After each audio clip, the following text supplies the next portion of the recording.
દિલ્હીના નવા મુખ્યમંત્રી અંગે આજે આપની બેઠકમાં થશે ચર્ચા.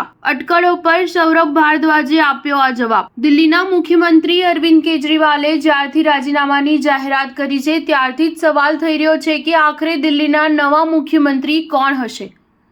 સોમવારે જ્યારે પ્રેસ કોન્ફરન્સ દરમિયાન આમ આદમી પાર્ટીના મુખ્ય પ્રવક્તા ભારદ્વાજને પૂછવામાં આવ્યું કે દિલ્હીના નવા મુખ્યમંત્રી કોણ હશે ત્યારે ભારદ્વાજે જવાબ આપ્યો કે આ વિશે તમને જેટલી જાણકારી છે તેટલી જ મને છે. મુખ્યમંત્રી વિશે પ્રશ્નનો જવાબ આપતા સૌરભ ભારદ્વાજે કહ્યું, ભારતીય જનતા પાર્ટીને લઈને જબરજસ્ત નારાજગી છે. તે ચૂંટાયેલા મુખ્યમંત્રીની પાછળ પડી ગઈ છે અને પોતાની તમામ તાકાત લગાવી દીધી છે. તેમ છતાં જેલથી બહાર નીકળ્યા તો તેમણે સત્તાનું સુખ ન ભોગવ્યું. તેઓએ કહ્યું કે જ્યાં સુધી જનતા નહીં કહે હું આ ખુરશી પર નહીં બેસું.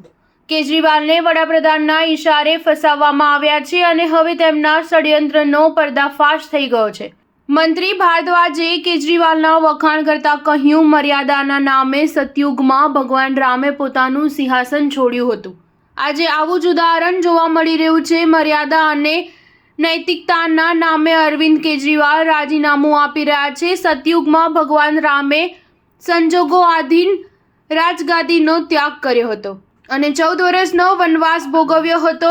અયોધ્યાની જનતા રડી રહી હતી કે રામ તમે ન જાઓ અને આ સિંહાસન પર બિરાજો, પરંતુ મર્યાદાના કારણે રામ તે સિંહાસન છોડીને જતા રહ્યા.